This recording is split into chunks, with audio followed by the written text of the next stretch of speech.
Hello friends, मी Vishakha. Global online मराठीमध्ये आपल्या सर्वांचं स्वागत आहे. आजच्या व्हिडिओमध्ये आपण महाराष्ट्र सेट 2021च्या प्रिपरेशनमध्ये कम्युनिकेशन म्हणजे संप्रेषण या टॉपिकवरचा क्वेश्चन्स बघणार आहोत. आजच्या टॉपिकमध्ये कन्सेप्ट, नेचर अँड प्रोसेस म्हणजे कम्युनिकेशनची कन्सेप्ट, संज्ञा, संकल्पना, त्याचं स्वरूप आणि प्रोसेस काय आहे यावरचे प्रश्न आपण बघणार आहोत.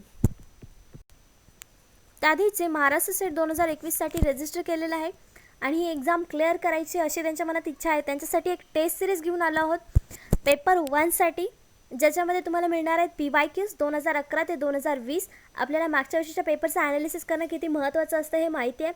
त्यासाठी प्रेफरन्स देऊन PYQs ॲड केलेले आहेत या टेस्ट सिरीजमध्ये, जे टेस्ट फॉर्मॅटमध्ये म्हणजे तुमचा सराव व्हावा या उद्देशाने ते टेस्ट फॉर्मॅटमध्ये देणार आहोत विथ कंप्लीट सोल्युशन. म्हणजे आपोआपच तुमच्या मागच्या वर्षीच्या पेपरचा सराव याच्यामध्ये होणार आहे. 40 टेस्ट मिळणार आहेत कंप्लीट सिलॅबसवरती, म्हणजे प्रत्येक युनिटवर 2 टेस्ट. फुल सिलॅबस नोट्स मिळणार आहेत इंग्लिश आणि मराठी दोन्ही लँग्वेजमध्ये. जी लँग्वेज तुम्हाला कम्फर्टेबल आहे त्या दोन्हीपैकी कुठल्याही लँग्वेजमध्ये तुम्ही नोट्स रीड करू शकता. फुल सिलॅबस व्हिडिओ लेक्चर्स मिळणार आहेत, 200+ व्हिडिओ लेक्चर्स मिळणार आहेत, जे तुम्हाला या टेस्ट एक्झामसाठी खूप उपयोगी पडणार आहेत. पेपर 1ची पूर्ण तयारी या टेस्ट सिरीजमध्ये तुमची होणार आहे, म्हणून लवकरात लवकर ही टेस्ट सिरीज सबस्क्राईब करा. ही टेस्ट सिरीज जॉईन करण्यासाठी किंवा अधिक माहितीसाठी तुम्ही प्लेस्टोरवरून ग्लोबल ऑनलाईन इन्स्टिट्यूट नावाचं ॲप्लिकेशन डाउनलोड करू शकता. स्क्रीनवर लोगो दिसतोय, तो लोगो आहे, तो इन्स्टॉल तुम्ही करू शकता प्लेस्टोरवरून, किंवा व्हॉट्सअप नंबर दिलेला आहे त्या व्हॉट्सअपवरती तुम्ही मेसेज करू शकता आणि इन्फॉर्मेशन घेऊ शकता. सुरू करूया आपण आजच्या व्हिडिओचा पहिला प्रश्न. Which of the following set of statements is correct for describing the human communication process. तर मराठीतला प्रश्न असा आहे की खालीलपैकी कोणत्या स्टेटमेंट्स म्हणजे विधानांचा असा सेट आहे जो ह्युमन कम्युनिकेशन म्हणजे मानवी संप्रेषणाची प्रोसेस सांगतो किंवा डिस्क्राईब करतो. खाली जे कोड्स आहेत त्याच्यामधून आपल्याला करेक्ट आन्सर चॉईस करायचा आहे. तर ऑप्शन्स आहेत आपले, म्हणजे जे विधानं आहेत ते बघूया आपण एक एक. Non verbal communication can stimulate ideas, म्हणजे अशाब्दिक कम्युनिकेशन संप्रेषण हे नवीन नवीन आयडियांना प्रेरणा देत असतात, उत्तेजित करत असतात. तर हे विधान डिस्क्राईब करताय का ह्युमन कम्युनिकेशन प्रोसेसला? तर नाही. कम्युनिकेशन व्हर्बल नॉन व्हर्बल असू शकतं, फक्त नॉन व्हर्बल कम्युनिकेशन आयडियाज देत नाही, म्हणून हे आपलं वाक्य थोडंसं स्टेटमेंट थोडंसं कमी बरोबर असू शकतं. नेक्स्ट बघूया आपण. Communication is learn ability. Communication ही म्हणजे संप्रेषण ही काय शिकून आत्मसात केलेली एक कला आहे, ॲबिलिटी आहे. मग हे वाक्य कसं आहे? एक प्रोसेस आहे, इथे लर्न करणे ही प्रोसेस आहे कम्युनिकेशनमधली, म्हणून हे आपलं एक वाक्य करेक्ट असणार आहे. त्याच्यानंतर नेक्स्ट विधान आहे कम्युनिकेशन इज नॉट युनिव्हर्सल पॅनासिया. तर याचं मराठीत रूपांतर असं होईल की संप्रेषण हे जागतिक औषध नाही आहे किंवा रामबाण उपाय नाही आहे. तर हे करेक्ट आन्सर असू शकतं का किंवा करेक्ट विधान असू शकतं का प्रोसेसला डिस्क्राईब करण्याचं? नाही. मग इथं सी देखील विधान नाही आहे. आपल्याला आता सध्या एकच विधान करेक्ट मिळालेलं आहे.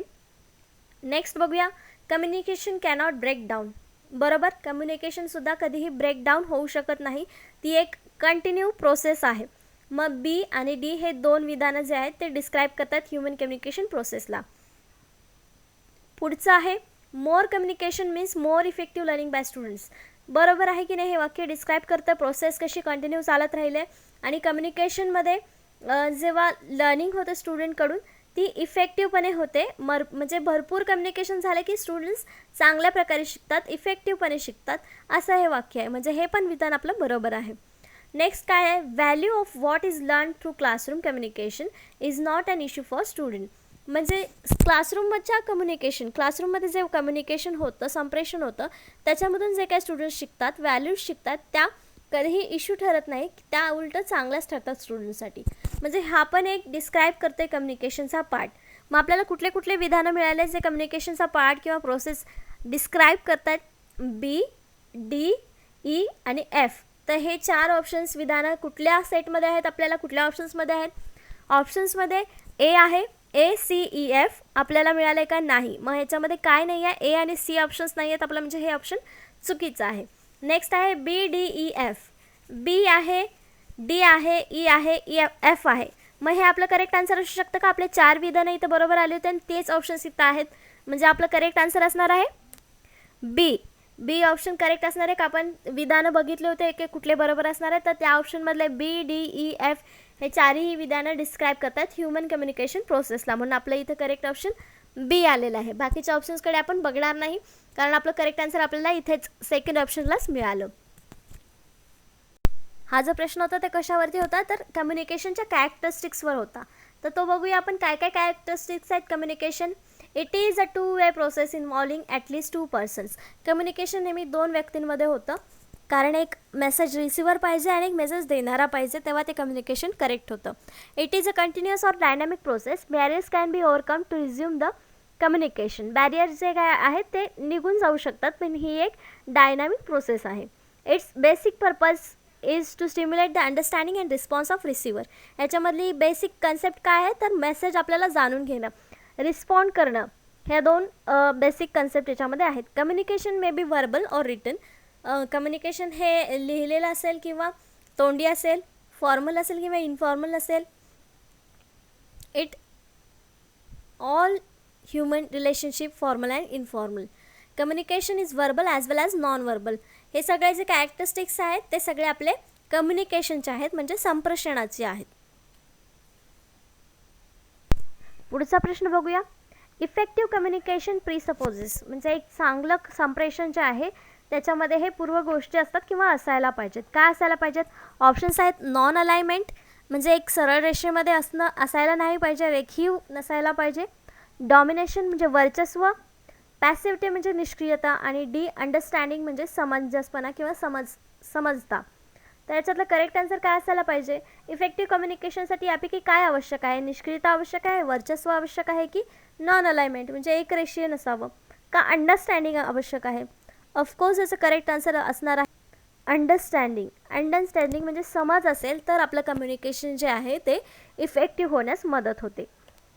The communication is a convey of message. जे कम्युनिकेशन आहे, संप्रेषण आहे, ते काय आहे? तर आपला एक मेसेज पोहोचवण्याची पद्धत आहे. By exchanging through the information via speech, म्हणजे कुठलीही इन्फॉर्मेशन किंवा थॉट्स आपले पोहोचवण्यासाठीचा एक पद्धत आहे. जे आपण स्पीच म्हणजे भाषण, व्हिज्युअल्स म्हणजे दृश्य किंवा सिग्नल्स काहीतरी चिन्ह करतो, रायटिंग्स लिहिणं किंवा वागणूक, या सगळ्यातून आपण ते मेसेज पोहोचवत असतो. Communication requires a sender, message and recipient. कम्युनिकेशनमध्ये काय आवश्यक असतं? सेंडर पाहिजे, म्हणजे मेसेज पाठवणारा पाहिजे, मेसेज पाहिजे आणि मेसेज रिसीव करणारा पण पाहिजे. Although the receiver may not be present or aware of sender's intent to communicate at the time of communication. जरी रिसिव्हरला म्हणजे तो मेसेज घ्यायच्या वेळेला तो इंटेंट नसेल, तयार नसेल किंवा त्यावेळेला तो अवेअर नसेल त्याच्याबद्दल की काय मेसेज आहे, तरी देखील ही प्रोसेस होते, पण त्यामध्ये 2 व्यक्ती आवश्यक आहेत. Communication requires that the communicating parties share some areas of commonality. तर त्या दोघांमध्ये काहीतरी कॉमन गोष्ट पाहिजे, तेव्हा त्याच्यामध्ये ती कम्युनिकेशन प्रोसेस होते. The communication process is complete once the receiver has understood the message of the sender. ही प्रोसेस कम्प्लीट कधी होते? जेव्हा ज्याला मेसेज पाठवायचा आहे आणि त्याला तो मिळालेला आहे, समजलेला आहे, तेव्हा ती प्रोसेस तिथे कम्प्लीट होते. ही एक कम्युनिकेशनची प्रोसेस आहे असं आपण म्हणू शकतो. पुढचा प्रश्न बघूया. When verbal and non verbal messages are contradictory, it is said that most people believe in. जेव्हा शाब्दिक आणि अशाब्दिक मेसेज हे कॉन्ट्राडिक्टरी असतात, म्हणजे विरोधाभासी असतात, तेव्हा त्याच्यामध्ये जास्तीत जास्त लोक कोणत्या मेसेजवरती विश्वास ठेवतात? ऑप्शन्स आहेत. इंटरमिनिएट मेसेज म्हणजे अंतर्मुख, म्हणजे आतमधला मेसेज किंवा जे मनातल्या मनात आहेत अशा प्रकारचे मेसेज. व्हर्बल म्हणजे लेखी मेसेज. नॉन व्हर्बल मेसेज म्हणजे अशाब्दिक मेसेज. आणि डी अग्रेसिव्ह म्हणजे आक्रमक मेसेजेस. तर यापैकी कुठल्या गोष्टीवर जास्त विश्वास ठेवतो? आपण जेव्हा कम्युनिकेशन करतो तेव्हा कुठल्या गोष्टीवर जास्त विश्वास ठेवतो? लिहून ठेवलेल्या गोष्टींवरती की न लिहून ठेवलेल्या तोंडी सांगितलेल्या गोष्टीवरती? आपण वर्गात लेक्चर घेताना देखील जे सर सांगतात त्या गोष्टीवर विश्वास ठेवतो, म्हणजे नॉन व्हर्बल गोष्टीवरती जास्त विश्वास ठेवतो. मग आपलं करेक्ट आन्सर इथे काय असणार आहे? C, non verbal messages. The most people believe in non verbal messages.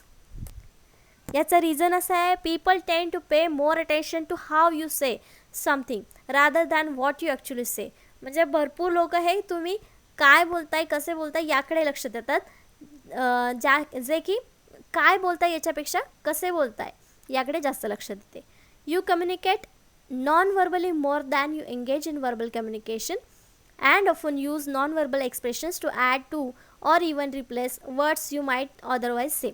म्हणजे बोलण्यावर का विश्वास ठेवतात, कारण जे रिटर्न असतात त्याच्यामध्ये तुम्ही शब्द बदलू शकता किंवा त्यातले एक्सप्रेशन कळणार नाहीत किंवा काही गोष्टी तुम्ही रिप्लेस देखील करू शकता रिटर्न मेसेजमध्ये. तसं तोंडी दिलेल्या मेसेजमध्ये काही चेंजेस होऊ शकत नाही, म्हणून जास्तीत जास्त लोक हे तोंडी मेसेजवर विश्वास ठेवत असतात. नेक्स्ट क्वेश्चन बघूया. Imagine you are working in an educational institution where people are equal status. Which method of communication is best suited and normally employed in such a context? इथे आपल्याला मराठीमध्ये रूपांतर करायचं झालं किंवा मराठीमध्ये क्वेश्चन समजून घ्यायचं झाला तर त्याचा असा अर्थ आहे की इमॅजिन, कल्पना करा की तुम्ही एका एज्युकेशनल इन्स्टिट्यूटमध्ये काम करत आहात जिथे तुम्हाला सगळ्या इक्वल स्टेटसचे लोक मिळतील आणि अशामध्ये कुठल्या मेथडचं कम्युनिकेशन बेस्ट राहील किंवा नॉर्मली तिथले व्यक्ती, तिथले एम्प्लॉई हे वापरतील कम्युनिकेशनची पद्धत. ऑप्शन्स आहेत horizontal communication, vertical communication, corporate communication and cross communication. त्याचं करेक्ट आन्सर काय असणार आहे, आपण एक एक समजून घेऊया. हॉरिझॉन्टल कम्युनिकेशन म्हणजे काय, जेव्हा एकाच लेवलचे व्यक्ती कम्युनिकेशन करतात तेव्हा त्याला हॉरिझॉन्टल म्हणतात, कारण आपण हॉरिझॉन्टल बघतो आडवी लाईन असते म्हणजे एकाच पातळीमधले लोक. व्हर्टिकल कम्युनिकेशन म्हणजे त्याच्यामध्ये विद्यार्थी, शिक्षक, मुख्याध्यापक, नंतर संस्था हे सगळे जे येणार आहे ते व्हर्टिकल कम्युनिकेशनची एक पद्धत येणार आहे. कॉर्पोरेट कम्युनिकेशनमध्ये वेगळी आहे, क्रॉस कम्युनिकेशनमध्ये देखील वेगळी पद्धत आहे. तर या दोन्हीमध्ये काय येणार आहे, करेक्ट आन्सर आपल्याला माहिती आहे की इथे आपल्याला वर्किंग इन एज्युकेशनल इन्स्टिट्यूट, इथे करेक्ट वर्ड आपल्याला दिलं की इक्वल स्टेटसचे लोक आहेत. म्हणजे काय आपलं करेक्ट आन्सर असणार आहे, ए हॉरिझॉन्टल कम्युनिकेशन याचं करेक्ट आन्सर असणार आहे, कारण इथं इक्वल स्टेटस असणारे पीपल इन्स्टिट्यूशनमध्ये बोलत आहेत किंवा कम्युनिकेशन करत आहेत. मी पहिल्यांदा सांगितलं हॉरिझॉन्टल कम्युनिकेशन म्हणजे आडवं कम्युनिकेशन जे आहे. हॉरिझॉन्टल कम्युनिकेशन म्हणजे एका सरळ लाईनमधले एका स्टेटसमधले लोक या कम्युनिकेशनमध्ये येतात. याचं एक्सप्लेनेशन असं देईल, horizontal communication occurs between people holding the same hierarchy position. Both written and oral methods are used to make horizontal communication effective. Next question बघतोय, इथं असर्शन आणि रिझनवाला क्वेश्चन आहे. तर असर्शन आपल्याला असं दिलं आहे, formal communication tends to be fast and flexible. म्हणजे औपचारिक संप्रेषण जे आहे ते खूप फास्ट गती असते त्याला आणि ते लवचिक देखील असतं. आणि रिझन दिलेलं आहे, formal communication is a systematic and orderly flow of information. तर औपचारिक संप्रेषणामध्ये जी माहिती दिलेली असते ती सिस्टमॅटिक असते आणि त्याला एक फ्लो दिलेला असतो. तर ह्याच्यापैकी करेक्ट आन्सर आपल्याला निवडायचं. ऑप्शन्स दिलेले आहेत की both A and R are correct, but and R is a correct explanation of A. Both A and R are correct, but R is a not correct explanation of A. A is correct but R is false.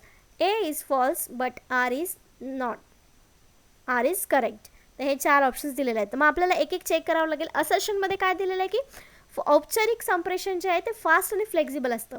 आपण विचार करू शकतो किंवा आपण वाचलेलं असेल की औपचारिक कम्युनिकेशन जिथं असतं तेव्हा आपण तिथे आपली व्हॅल्यूज दाखवतो, नैतिकता दाखवतो आणि जेवढं आहे तेवढंच बोलतो, म्हणजे मोजकंच बोलतो. तिथे फास्ट आणि फ्लेक्झिबल भाषा वापरली जाईल का, नाही. मग आपलं असर्शन इथे काय आहे, चुकीचं आहे. पण रिझन आपलं बरोबर आहे, कारण जसं म्हटलं की फॉर्मल कम्युनिकेशनमध्ये सिस्टमॅटिक आणि ऑर्डरली फ्लो असतो इन्फॉर्मेशनचा. जे मेसेज आपल्याला पोचवायचा आहे त्याच्यामध्ये सिस्टमॅटिकपणा असतो. मग हे रिझन करेक्ट आहे. मग आपलं करेक्ट आन्सर इथे काय असणार आहे, D, A is false but R is correct. म्हणजे असर्शन जे आहे ते चुकीचं आहे पण रिझन हे त्याचं करेक्ट आन्सर आहे किंवा रिझन हे बरोबर आहे. म्हणून आपला ऑप्शन इथे करेक्ट डी आलेला आहे. फॉर्मल कम्युनिकेशन काय आहे हे बघूया. A type of verbal communication in which the interchange of information is done through the predefined channel is known as formal communication. Formal communication काय आहे थोडक्यात जे आहे ते मी सांगितलं होतं की त्याच्यामध्ये प्रीडिफाईन आधीच काही गोष्टी ठरलेल्या असतात किंवा त्याचं व्यवस्थित असं सिस्टमॅटिकपणे पद्धतची मांडणी केलेली असते. ते फक्त मेसेज कन्वे करायचा असतो काही चॅनल्सच्या through. Informal communication, the speed of communication is slow. त्याच्यामध्ये स्पीड कम्युनिकेशनची स्लो असते कारण सगळे दोन्ही जे असतात व्यक्ती ते अनोळखी असतात म्हणून ते काय स्पीड त्याचा स्लो असतो, दोघांनाही कम्युनिकेट करता यावं म्हणून. तेच इनफॉर्मल कम्युनिकेशन काय आहे, a type of verbal communication in which the interchange of information does not follow any channels. याच्यामध्ये कुठले चॅनल्स फॉलो करायची गरज नाही आहे, ते कुठल्याही प्रकारात ते कम्युनिकेशन संप्रेषण पद्धत मेथड होते. That is communication stretches in all direction, म्हणजे कुठल्याही दिशेने हे संप्रेषण होऊ शकते, याच्यामध्ये कुठल्या चॅनलची गरज नसते. जसं फॉर्मलमध्ये एक प्रीडिफाईंड चॅनल असतो, म्हणजे सेमिनारमध्ये बोलणार आहात तुम्ही की स्कूलमध्ये बोलणार आहात, हे काहीतरी एक चॅनल घेऊन त्याच्यामध्ये ठरलेलं असतं. तसं इनफॉर्मलमध्ये नसतं. In informal communication the speed of communication is very fast. मग इनफॉर्मलमध्ये व्हेरी फास्ट असते. मग आपलं असर्शन काय होतं की फॉर्मल कम्युनिकेशन हे फास्ट असतं आणि फ्लेक्झिबल असतं, तर ते आपलं चुकीचं होतं. म्हणून असर्शन आपलं चुकीचं होतं आणि रिझन जे होतं ते करेक्ट आलं होतं. पुढचा प्रश्न बघूया. When we say that communication is intentional, it means that. प्रश्न असा आहे की कम्युनिकेशन हे जर हेतुपूर्वक असेल किंवा मुद्दाम केलेलं असेल तर त्याला आपण काय म्हणू शकतो किंवा त्याचा हेतू काय असू शकतो. ऑप्शन्स आहेत. Sender consciously intend to affect the behaviour of receiver of the message. Sender जो आहे, मेसेज पाठवणारा जो आहे, तो जाणीवपूर्वक त्याच्या वागणुकीवर अफेक्ट करेल जो मेसेज घेणार आहे त्याच्यावरती. म्हणजे जो काय मेसेज आपल्याला पोचवायचा आहे त्याच्यामध्ये त्याला कळेल आणि रिसिव्हर जो आहे, मेसेजचा रिसिव्हर जो आहे, तो त्याच्यावरती ॲक्ट करायला सुरुवात करेल किंवा त्याचा मेसेज त्याच्यावर अफेक्ट करेल, त्याच्या बिहेवियरला अफेक्ट करेल. नेक्स्ट आहे effective communication is a process of acting on information. तर चांगलं कम्युनिकेशन जे आहे ती आपल्या ॲक्टिंगवरती, म्हणजे जे आपण काम करतो आहे त्याच्यावरती प्रोसेस करण्याची एक गोष्ट आहे. नेक्स्ट आहे through speech communication people make sense of word. म्हणजे जे काही आपलं भाष्य कम्युनिकेशन आहे, भाष्य संप्रेषण आहे, त्याने लोकांना जगाचं ज्ञान मिळतं असं म्हटलेलं आहे. D none of the above म्हणजे वरीलपैकी काहीही नाही. तर यातलं करेक्ट आन्सर काय असणार आहे. जे मुद्दाम केलं जातं त्याच्यामध्ये काहीतरी हेतू असतो. मग काय हेतू असतो, तर आपलं करेक्ट आन्सर असणार आहे A. Sender consciously intend to affect the behaviour of receiver of the message. जो मेसेज घेणार आहे त्याच्या वागणुकीवर बदल घडवण्यासाठी आपण काही कम्युनिकेशन करत असतो. कम्युनिकेशनमध्ये आपण काही काही कार्यशाळा भरवतो, त्या कार्यशाळेमध्ये स्पीच दिलं जातं. ते कशासाठी दिलं जातं, जे मेसेज रिसिव्हर्स आहेत त्यांच्यामध्ये काहीतरी बदल घडवण्यासाठी, त्यांच्यामध्ये काहीतरी स्किल निर्माण करण्यासाठी ते घेतलं जातं. मग ते इंटेन्शनल कम्युनिकेशन असतं. मग त्याचा मेसेज किंवा इंटेन्शन हेच असतं की त्याच्या बिहेवियरवर ते अफेक्ट करावं किंवा ते चांगल्या प्रकारे त्याचा इफेक्ट व्हावा. Intentional communication means that one person is sending a message to another person in a purposeful way. जसं मी सांगितलं की त्याच्यामध्ये काहीतरी हेतू असतो. Lots of communication happens this. म्हणजे भरपूर प्रकारचे कम्युनिकेशन अशा प्रकारे होत असतात. Intentional communication can be either language based or non-verbal. म्हणजे हे काही भाषेवर आधारित असेल किंवा अशाब्दिक देखील असू शकतात. इंटेन्शनल कम्युनिकेशन. नेक्स्ट क्वेश्चन बघूया. Communication is a transfer and understanding of. Communication म्हणजे संप्रेषण ही हस्तांतरण आणि समजून घेण्याची एक गोष्ट आहे. कशाची, काय समजून घेतलं पाहिजे आणि काय हस्तांतरण होऊ शकतं. ऑप्शन्स आहेत. आयडियाज म्हणजे कल्पना, कन्सेप्ट्स म्हणजे संकल्पना, मिनिंग म्हणजे अर्थ, डी वर्ड्स म्हणजे शब्द. तर यापैकी करेक्ट आन्सर काय आलं पाहिजे. आयडियाज आहेत पण त्या हस्तांतरित केल्या जाऊ शकतात, पण समजून घेतल्या जाऊ शकतात का प्रत्येकाकडून, नाही. कन्सेप्ट संकल्पना होऊ शकतात, पण सगळ्यात पहिलं आपल्याला काय पाहिजे, त्या गोष्टीचा मीनिंग पाहिजे. जो मेसेज आपण आपल्याला पोचवायचा आहे त्याला मीनिंग असला पाहिजे. मीनिंग, कुठल्याही गोष्टीचा मीनिंग आपल्याला ट्रान्सफर करायचा आहे आणि अंडरस्टँडिंग करायचं आहे. मग याचं करेक्ट आन्सर काय असणार आहे आपलं, C. Meaning. Before communication you take place a purpose express as a message to be conveyed. जो मेसेज आपल्याला पाठवायचा आहे तो सुरुवातीला आपल्याला त्याचा हेतू काय आहे, तो एक्सप्रेस कसा करायचा हे आपल्याला सांगणं गरजेचं असतं. It passes between a source म्हणजे सेंडर अँड रिसिव्हर. म्हणजे हे कशामधून पास होतं, तर सोर्स जो पाठवणारा आहे तो आणि जो रिसिव्हर म्हणजे जो घेणार आहे त्याच्यामध्ये हे पास होतं. The result is communication which is transfer of understanding. The communication म्हणजे संप्रेषण जे आहे ते ट्रान्सफर केलं जाऊ शकतं आणि अंडरस्टँडिंग पण होतं. And meaning from one person to another. म्हणजे जे काय आपण कमवतोय किंवा जमवतोय, जो आपल्याला मेसेज सांगायचा आहे तो ट्रान्सफर करायचा आहे, पण त्याचं नेमकं काय ट्रान्सफर करायचं आहे, तो मीनिंग, त्या मेसेजचा अर्थ आपल्याला सांगायचा आहे. एखादा शब्द सांगतोय आपण की आंबा, फक्त आंबा सांगणं गोष्ट ट्रान्सफर होऊ शकते का, त्यातून काही संदेश मिळतोय का, मेसेज मिळतोय का, नाही. पण त्याबद्दल आपल्याला माहिती समजून घ्यायचं, त्याचा अर्थ समजून घ्यायचा की आंबा गोड होता किंवा आंबा गोड आहे, हा मेसेज ट्रान्सफर करायचा, हा मीनिंग आपल्याला ट्रान्सफर करायचा आहे. मग ते कम्युनिकेशनमध्ये येतं, ते अंडरस्टँडिंग दुसऱ्याला समोरच्याला मिळतं कम्युनिकेशनमधून. म्हणून हे जे कम्युनिकेशन आहे ते ट्रान्सफर होत असतं, मीनिंग म्हणजे त्याचा ट्रान्सफर होत असतो. पुढचा प्रश्न बघूया. Which of the following can be term as context of communication. पुढीलपैकी कोणती टर्म किंवा संज्ञा जी आहे ती कम्युनिकेशनशी संदर्भित आहे. आपले ऑप्शन्स आहेत and interference with message reception, म्हणजे हस्तक्षेप करणं, जो मेसेज रिसीव करणारा आहे त्याच्यामध्ये एक हस्तक्षेप करणं, ही कम्युनिकेशनशी चांगली कॉन्टेक्स्ट आहे का, संदर्भित आहे का, नाही. इफेक्टिव्ह कम्युनिकेशन, प्रभावी कम्युनिकेशन, ही एक वेगळीच टर्म आहे, ती कम्युनिकेशनशी संदर्भित नाही आहे, ती एक प्रकार आहे प्रभावी कम्युनिकेशन म्हणजे प्रभावी संप्रेषण. Verbal and non verbal responses to the message, म्हणजे शाब्दिक आणि अशाब्दिक रिस्पॉन्सेस, उत्तर प्रत्युत्तर मेसेजला देणं, ही आहे का संदर्भ कम्युनिकेशनशी, नाही. मग कम्युनिकेशनच्या संदर्भित कुठली गोष्ट आहे, लास्ट ऑप्शन बघतोय, अ physical and psychological environment for conversation, म्हणजे शारीरिक आणि मानसिक वातावरण पाहिजे कन्व्हर्सेशनसाठी, संभाषणासाठी. मग हे आपल्या कम्युनिकेशनशी संदर्भित आहे. मग आपलं करेक्ट आन्सर इथे काय येणार आहे, D, a physical and psychological environment for conversation, हे आपलं कॉन्टेक्स्ट आहे कम्युनिकेशनशी, म्हणजे संदर्भित आहे आपल्या संप्रेषणाशी. Context is one of the basic component of human communication, म्हणजे संदर्भ जो आहे तो आपला एक महत्त्वाचा घटक आहे कम्युनिकेशनचा, मानवी संप्रेषणाचा. It refers to the setting in which communication is taking place.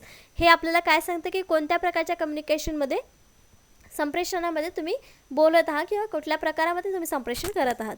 Finally there is a temporal context, म्हणजे काय काय असतं त्याच्यामध्ये की टेम्पररी संदर्भ असतं किंवा context within the context. This is the context of when a certain point can be made, म्हणजे इथं संदर्भ येतो की जिथे एक व्यवस्थित पॉईंट तयार होतो, तिथं म्हणजे संदर्भ तयार होतो. ऑर अ मेसेज सेंड, तिथे मेसेज सेंड केला जातो. जेव्हा कॉन्टेक्स्ट निर्माण होतं, संदर्भ निर्माण होतो, त्यानंतर तो मेसेज सेंड केला जातो विदिन द कन्व्हर्सेशन इटसेल्फ, म्हणजे संभाषणामध्ये तो आपोआपच तिथे पाठवला जातो मेसेज आणि मग समोरच्याला तो रिसीव्ह होतो. पुढचा प्रश्न बघूया. The ability to communicate effectively, प्रभावीपणे संभाषण करण्यासाठी किंवा संप्रेषण करण्यासाठी कुठली ॲबिलिटी आवश्यक आहे, कुठली क्षमता आवश्यक आहे. आपल्या ऑप्शन्स आहेत, depends on the educational level, म्हणजे तुमची जी लेवल आहे, म्हणजे एज्युकेशन लेवल आहे, शैक्षणिक पात्रता आहे, त्यावर अवलंबून असतं प्रभावी संप्रेषण. हे बरोबर असू शकतं का, नाही. जे काही शिकलेले लोक नाही आहेत ते सुद्धा चांगलं प्रभावीपणे कम्युनिकेशन करत असतात. Is a natural talent that cannot be learn, हे एक नैसर्गिक टॅलेंट आहे जे शिकलं जाऊ शकत नाही. हे करेक्ट आन्सर आहे का, नाही. ही क्षमता आहे का कम्युनिकेशन प्रभावी बनवण्याची, जी नॅचरली मिळते ती, नाही. मग आपलं बी ऑप्शनसुद्धा चुकीचं आहे. Always depends upon the use of technology, म्हणजे फक्त टेक्नॉलॉजीवर अवलंबून असणं म्हणजे इफेक्टिव्हली कम्युनिकेशन करण्याची ॲबिलिटी आहे, असं बरोबर आहे का, नाही. टेक्नॉलॉजीवरती देखील कम्युनिकेशन हे इफेक्टिव्ह होऊ शकत नाही. But the ability to communicate effectively can be learn, हे आपलं करेक्ट आन्सर आहे. कॅन बी लर्न म्हणजे आपण कधीही ते शिकू शकतो किंवा शिकलं जाऊ शकतात. कोणालाही इच्छा असेल तर ती कम्युनिकेशनची पद्धत आपण शिकू शकतो, म्हणजे ही आपली क्षमता आहे कम्युनिकेशन इफेक्टिव्ह होण्यासाठी, कम्युनिकेशन प्रभावी होण्यासाठी. म्हणून आपलं करेक्ट आन्सर आहे D, the ability to communicate effectively can be learn, म्हणजे ही प्रोसेस जी आहे, ही जी पद्धत आहे, स्किल आहे, ते आपण शिकू शकतो. म्हणून आपल्या इथं करेक्ट आन्सर काय आलेलं आहे, D, this can be learn. Next question आहे, if it is assume that communication has no beginning or end it is term as, म्हणजे असं तुम्ही अज्युम करा की कम्युनिकेशनला काही सुरुवातही नाही आहे आणि शेवटही नाही आहे. या प्रोसेसला किंवा या प्रकाराला तुम्ही काय म्हणाल. ऑप्शन्स आहेत, मेडिएशन, प्रोसेस, इंटरॅक्शन, ट्रान्झॅक्शन. तर आपलं करेक्ट आन्सर याच्यामध्ये काय असायला पाहिजे, बी, प्रोसेस. जी अशी गोष्ट, कुठलीही गोष्ट ज्याला एंड नाही आहे, ती कंटिन्यू होत आहे, म्हणजे ती एक प्रोसेस असते. प्रोसेसचा व्याख्या करताना आपण असं बोलतो की कुठलीही अशी गोष्ट ज्याला स्टार्ट पॉईंट नाही आहे किंवा एंड पॉईंट नाही आहे, म्हणजे ती एक प्रोसेस आहे, कंटिन्यू प्रोसेस आहे. म्हणून आपल्या ह्याचं करेक्ट आन्सर येणार आहे बी, process. if it is assumed that communication has no beginning or no end, it term as process. आजचे आपले 10 प्रॅक्टिस क्वेश्चन्स किंवा इम्पॉर्टंट MCQs जे आहेत ते झालेले आहेत. कम्युनिकेशन या टॉपिकवरचे, कम्युनिकेशनमध्ये नेचर, टाइप्स या टॉपिकवरती आपण 10 प्रॅक्टिस क्वेश्चन्स घेतलेले आहेत. जे नेक्स्ट टॉपिक जो असेल कम्युनिकेशनचा त्यावर आपण 10 प्रॅक्टिस क्वेश्चन्स किंवा इम्पॉर्टंट क्वेश्चन्स बघणार आहोत. हे जे क्वेश्चन्स आहेत ते आपल्याला आधी काही एक्झाम्समध्ये येऊन गेलेले आहेत किंवा पुढच्या एक्झाम्समध्ये येऊ शकतात, म्हणून हे IMP क्वेश्चन्स आहेत जे तुम्हाला व्हिडिओ सिरीजमध्ये किंवा पुढे येणाऱ्या व्हिडिओ सिरीजमध्ये देखील उपयोगी पडणार आहेत. आजच्या लेक्चरसाठी धन्यवाद. तर अशा प्रकारे आपण 10 क्वेश्चन्स बघितलेले आहेत टीचिंग युनिटवरती, टीचिंग ॲप्टिट्यूड युनिटवरती. प्रॅक्टिस क्वेश्चन किंवा इम्पॉर्टंट MCQs आहेत ते एक्झाममध्ये येऊ शकतात किंवा आधी एक्झाममध्ये येऊन गेलेले आहेत. त्यामुळे हे थोडक्यात आणि छोटे 10 टीचिंगचे क्वेश्चन्स आपण बघितलेले आहेत. नेक्स्ट लेक्चरमध्ये आपण नेक्स्ट टॉपिकवरती 10 क्वेश्चन्स बघणार आहोत असेच एक्सप्लेनेशन सोबत. धन्यवाद.